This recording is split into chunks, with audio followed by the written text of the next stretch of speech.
Hello friends, this is the horoscope of a person who lived in my neighborhood.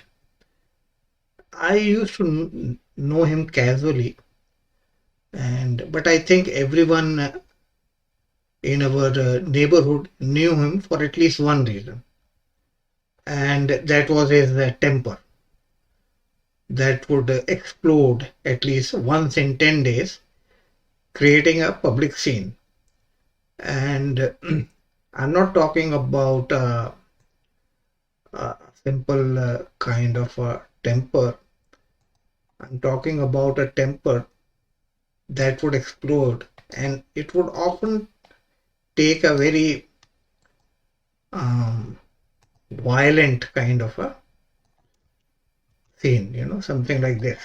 This used to happen very frequently, and he was known to get into these kind of fights once in a while. His interaction with me started when we started our the Jyotish study circle. And at that time, I realized that despite his short temper, he was intelligent, he was very focused, and had a very good knowledge about the multiple businesses that he had been running. And uh, the the only problem was that none of these businesses were doing good. There was a constant financial struggle, and I often felt that it was becoming difficult for his family, that was a joint family, to make both ends meet. And this kind of financial problem was one of the reasons for many fights that would happen in his home also. Some fights would happen on the road, some inside in his home. So when he started attending our study circle sessions, he was already in his 40th year of age. But very soon he became a very active member of our circle, and he had a very good knowledge about the gemstones also, and I very practical knowledge, and he would share his knowledge with us, and that was very helpful for us. So, and then obviously in our meetings, a lot of time he would make us take a look at his horoscope. And at that time, he would point out about the various Raj Yoga in his horoscope. And he would mention about how many pundits have repeatedly pointed that out about the various Raj Yoga. I don't recall the list of Raj Yoga in his horoscope. So I ran his birth data in Jehora and was able to identify a list of Raj Yoga applicable in his chart.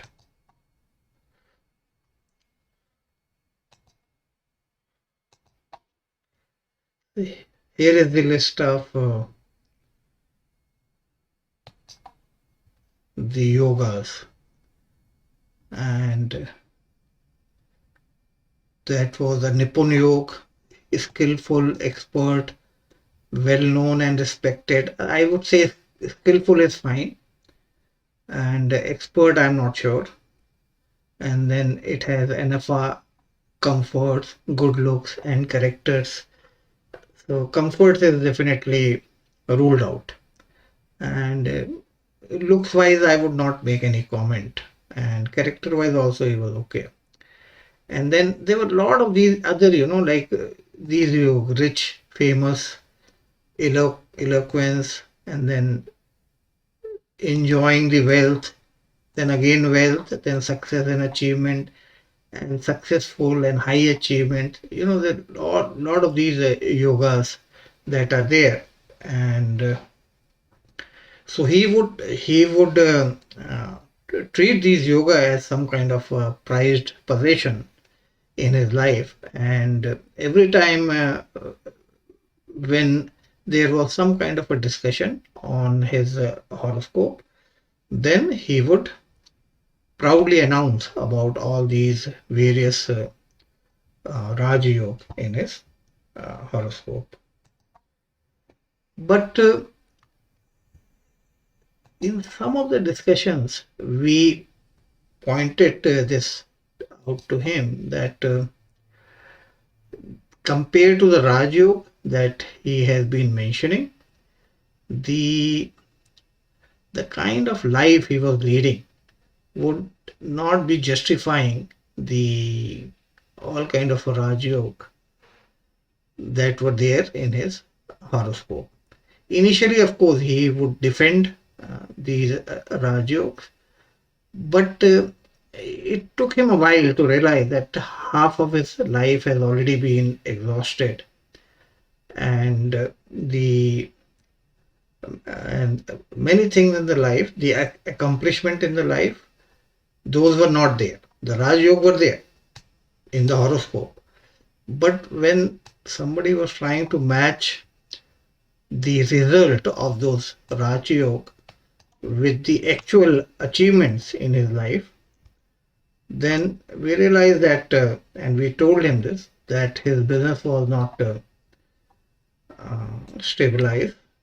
All three businesses that he has been doing were not giving good return, and there was a constant financial struggle, and there was no honor or prestige or status worth mentioning.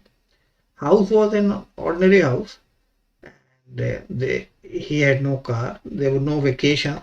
So usually, when we talk about Raj Yoga, then we talk about in terms of these accomplishment in business, society, honor, prestige, money, and those kind of things. So and so the ground realities were very different.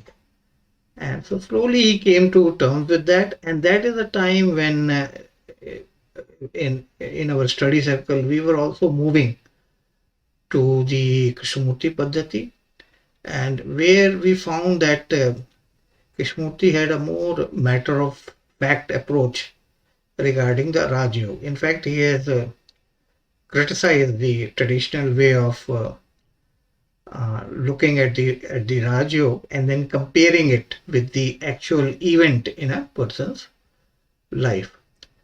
And so that person slowly realized that all these Raj Yoga were kind of, just a feel good kind of a thing and had no connection with the actual uh, realities of his life.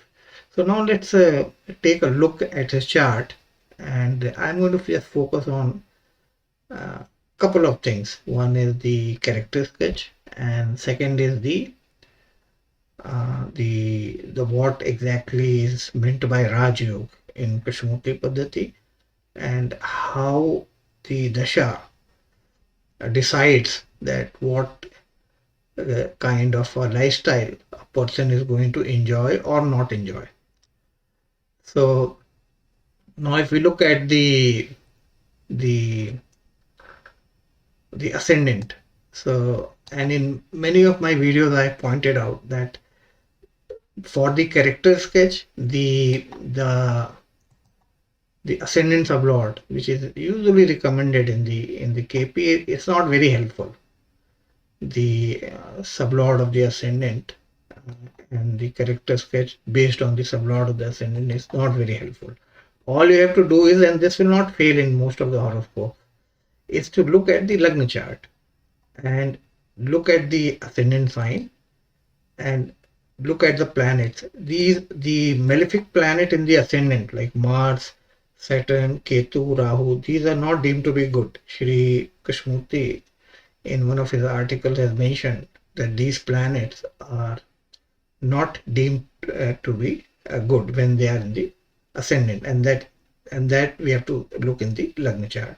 So now you look at Taurus, and you know that Taurus is a fixed sign. It is an earthy sign. This is already a very strong combination for a person to become very stubborn, and for a person to become very obstinate. And then on top of it, you have this Mars in the ascendant. So if you combine all of these things together, then it becomes easy to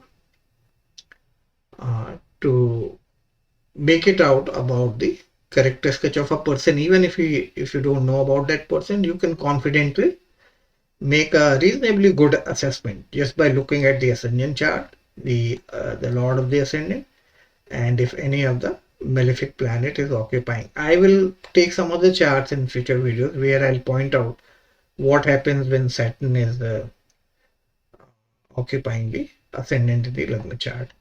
And so that's almost like a 50% of the character sketch, the Lagna, and if there is any planet. If there is a benefic planet in the ascendant, then that benefic planet will give benefic result in terms of the character sketch. And then in the KP cusp chart, you have to look at the moon. The moon is very important because moon is the ruler of the mind, and so moon is very important. And moon, the star lord, is also important. So here, if you look at moon is in third, so third house is good. It gives interest in some kind of a reading, writing, and creative activities.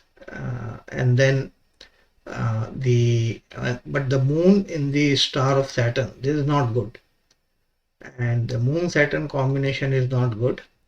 And on top of it, you see the Saturn is occupying the sixth house. So the sixth house indicates many things, but one of the things that sixth house also indicates is a habit of picking up fights, because sixth house is about the enemies, the open enemies. So if you blend the ascendant Taurus with Mars and the moon indicating the sixth house, then you can make out the temperament of this person. At the same time, the moon is also indicating the ninth and the 10th house. So ninth house is something that made him interested in astrology, and he was a member of our study circle for quite some time, unless at a time when our ways drifted, and I lost all the context with him. But to become a good astrologer, the third house and the ninth house with Jupiter and Mercury, that that need to be strong. Otherwise, the a person who might get interested in astrology will be plodding, and he or she will not make any great progress in that. So he learned a little bit of astrology, but I don't think he made any real good progress in that. And at the same time, the ninth house and the Saturn also made him take interest in the spiritual activities. See, why I'm pointing this out is that at the one hand, this person had a kind of a very violent temper, and on the other hand, he was very deeply interested in spiritual things. So it seems contradictory, but that's how the persons are. Every human being, every person is a bundle of various conflicting natures and temperament. So, and that is how this person was. And now, if we look at the the business side of what he was doing, then you will notice a couple of things. One is that he was primarily focused on three different kind of businesses. One was the family retail business, and that business you can only judge when you look at the Saturn, which is the owner of the ninth and the 10th cusp, and that happens for the Taurus ascendant. and it is in this and the sixth house. This combination Krishnamurti has mentioned in, I guess, in one of his articles, because what happens is that ninth house is the house of the father and sixth house is the house of the father's business. So in a way it becomes the house of the traditional business. So when the sixth house, ninth house and 10th house, they have some kind of a handshaking, then there is a strong possibility that the person will go into the traditional father's business.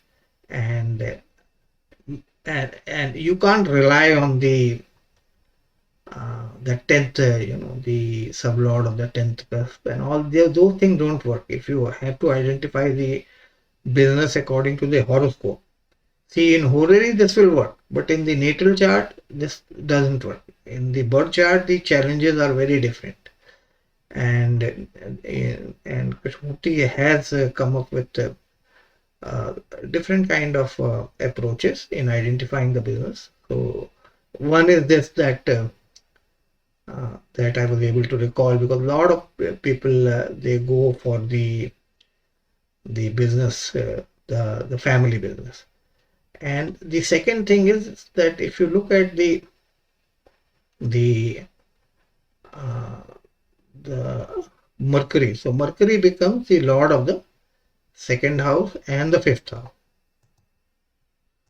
So that's for the Taurus ascendant, the lord of the second house and the fifth house. So this combination indicate that somebody will go into uh, uh, the brokerage or share market, stocks, those kind of things. Since Mercury is involved, and Mercury has something to do with stocks and all these things. And fifth house also indicates the speculation and stocks trading and all that. So, so this the Mercury owning the second and the fifth house is very strong. But see, in Krishnamurti Paddhati, a planet just by becoming the owner of a house is not deemed to be eligible to become a significator. It has to do something else. It has to take some extra step to become eligible for that kind of a grouping. So if you look at uh, the the Mercury's placement, then you find that Mercury is untenanted. And in many of my videos, I've been pointing this out, that the untenanted planet need to looked at carefully in Krishnamurti's Paddhati. So what happens is that when Mercury is untenanted, and at that time when it becomes the significator of the five and the fifth and the second bhav, then it becomes eligible, more eligible to give the result of the this kind of a grouping. So because of the Mercury, he was doing a business in stocks and tradings and things like that, and he had a fairly very good knowledge about the stocks and all those stuff. Now let's look at this the whole Raj Yoga concept in the Krishnamurti Paddhati. The rule is simple, not very complicated, and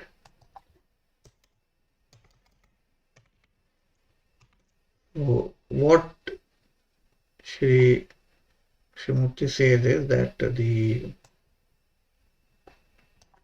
good houses are 1, 2, 6, 10, 11, and the bad houses are 5, 6, 7, 8, and 12.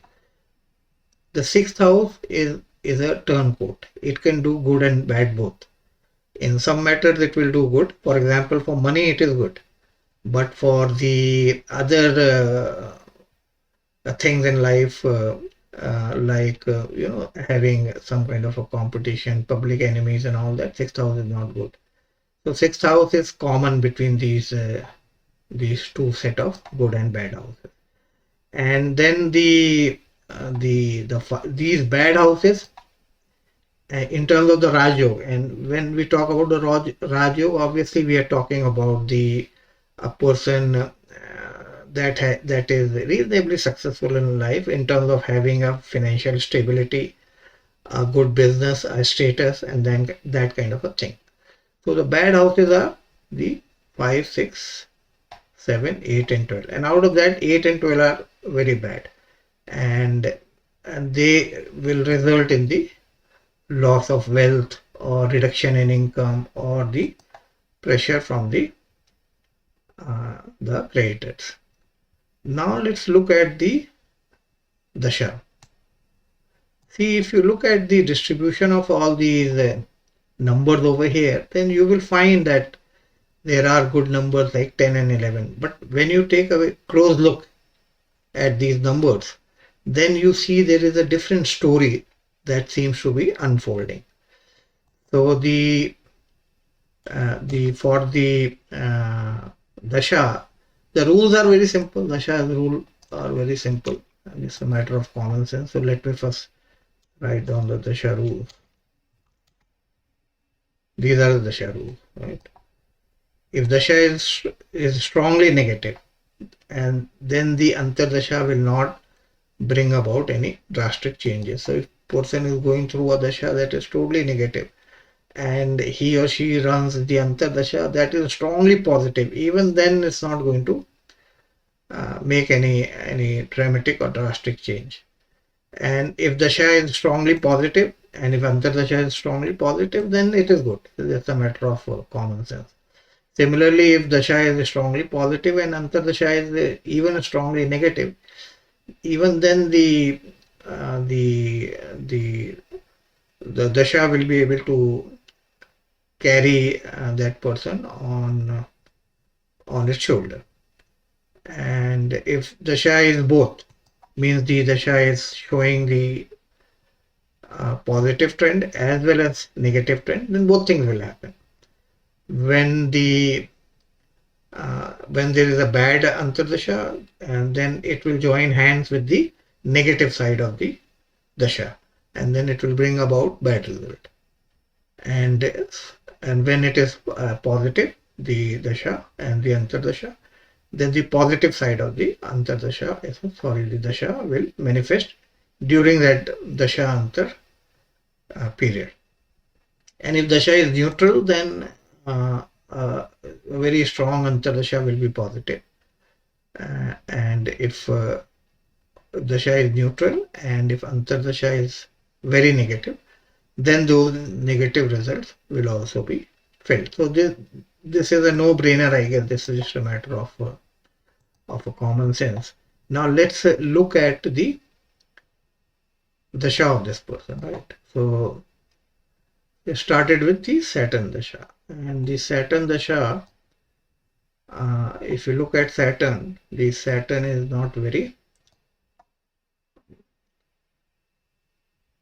you see this Saturn at the time of birth is not really good. It looks like it is good, but if you look at the sublord level, the Mercury at this sublord level is not good at all.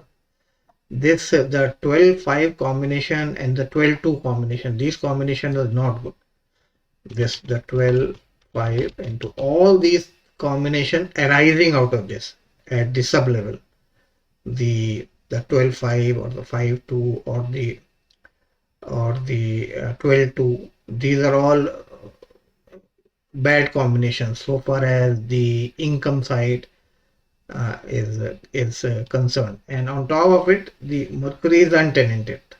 So at the sublord level, this is not a simple Mercury. This is a very strong untenanted Mercury that is not allowing even the good results that you see at the star or the position level. So that happened in the Saturn Dasha. Then the Mercury period. Now the Mercury period needs.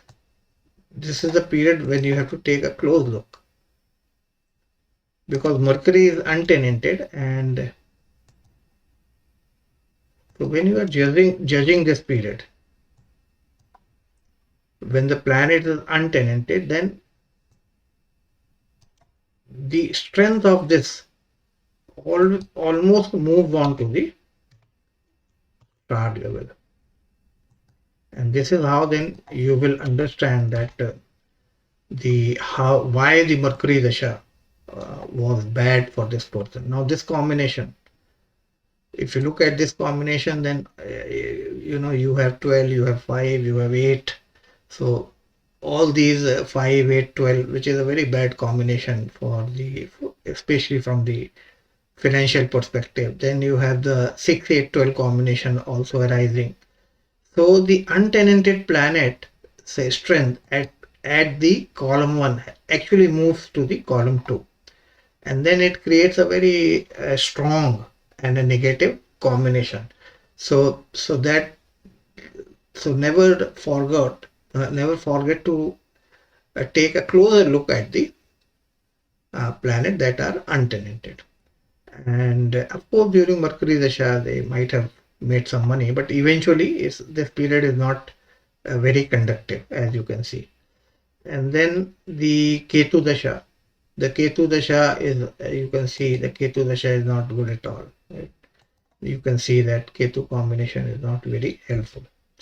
And then the Venus Dasha. This is the period when he became the member of our study circle also. And I think the Venus Dasha in some ways was transformative for him. And this is the Lord of the Ascendant, uh, and I was not able to really identify a very strong indicator, especially when he joined our group and became a very active member. So I thought that the Venus should be indicating the 11th house, because the 11th house indicates forming of a new friends and new ties and all that. And for many number of years there was a small bonding with this person. And then finally I realized that if you look at the degree of the Venus, so see, the Venus is in Pisces 12 degree, and if you look at the 11th house is Pisces 14 degrees. So Venus is almost on the cusp of the 11th house. So in many ways, Venus is indicating the 11th house, and that is the reason I think why he, despite being in our neighborhood for so many number of years, he was not very active member of our friend circle. So, so that's for the Venus Dasha. And then if you look at the Venus sublords, not very helpful. The 12 and 7 combination is not good. And apart from that, it also indicates some kind of litigation. And later I realized that they had some legal battle going on regarding one of their properties. And Sandasha, we did tell him after at the fag end of the Venus Dasha, I lost touch with this person. But before that, when we used to analyze his horoscope using the Krishnamurti Paddhati that we have been learning at that time. So we had told him that the Sun Dasha should be very good for him. And you can see that the Sun Dasha looks perfectly okay, perfectly good. And not only this, the Sun is also untenanted. And later I realized that he was nominated to some organization, and where he was able to reach the top position. And that happened because of the kind of energy or the kind of motivation that comes from the Mars in his ascendant. And now after that, if you look at the Moon Dasha, Moon is not really very good, and it is kind of okay. And then the Mars period, I think I met him or I spoke to him, yeah, during the time of the Mars Dasha, and I realized that he had been traveling a lot uh, in the Mars period. And not only this, he met with a very bad accident also during the Mars period. So you can see the 12 and the 12 and the third combination. That's predominantly in the March period. And so he was trying to relocate also, but I don't think it worked out. And then of course Mars strongly connected to the 12th house, and then Mars as a karak for accident. So I'm not surprised that he met with a very bad accident during the Mars period. And now he is undergoing the, I think the Rahu, the Mars.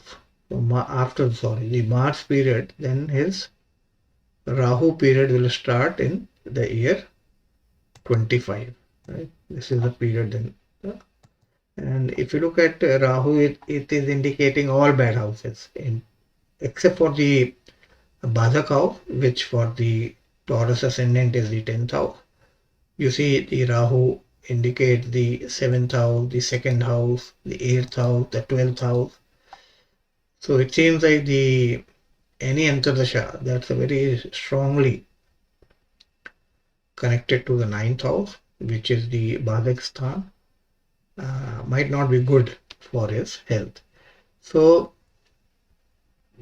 this is the life story of a person who for half of his lifespan remained under this illusion that he had all these Raj Yoga in his horoscope. And why I thought that I'll pick up this chart is that even today I run into many these kind of people who are kind of detached from the reality, the harsh reality. They will discuss and they will identify about the various Chakravarti yoga and all these various yoga in his horoscope, but the kind of life they are leading doesn't justify the Raj Yoga. So the Krishnamurti Paddhati has a more practical approach towards the identification of the Raj Yoga in terms of breaking it down to a good dasha and then the appropriate significators. Now another thing I wanted to point out was the role of the single and sole significator. And this you will not be able to identify from this table. So to identify the sole and single significator, you have to look at this table. So you see here Sun is the single significator of the fourth house, fourth bhav, right? And the Mercury is the single significator of the fifth house. And I found some scattered notes in Krishnamurtiji's articles about the significance of the a planet that's a single and sole significator of a specific house. And so, but I need some more charts to really identify. And I wish if I had any contact with this person, I could have found out more about his Sun Dasha, because Sun is the single significator of the fourth house, fourth bhav. So, but I'm trying to identify some more charts. And if you look in your chart and you find any planet that is the single and the only significator of a certain house, and if you can relate it to something special that happened during this period, you can share that in the comment. And you can go to this jyotishportal.com, and this particular table will help you in identifying the sole and the single significator. So the and the last thing that I wanted to suggest is about the role of creating a study circle. I have benefited a lot from the study circle, the Jyotish study circle that we created. And if you read about Shri Krishnamurti's journey and his research that eventually uh, ended in finding out the stellar astrology, then he also had a study circle, and he has mentioned that after the office hours, the group of friends will meet at his home, and then they will discuss about the various horoscopes. So in Krishnamurti, the natal side is tough. If you think that just by cramming these numbers or pouncing upon these numbers, you can make any deep or significant or profound reading, I am very doubtful. Each person you run into has a story, some story about his or her life. And for that, then you have to start reading between these numbers. And because these numbers generate a lot of pattern. And I think that if you reach out, if you network, and if you connect to people and create a small study circle, 2 or 3 people, that's sufficient. Then you will start looking into some very unseen patterns in the Krishnamurti natal. And these days, with the internet and all these collaborative tools available, is the right time that you should definitely reach out and create your own study circle. So that's all in this video, and I will see you soon with another new video. Thanks for watching.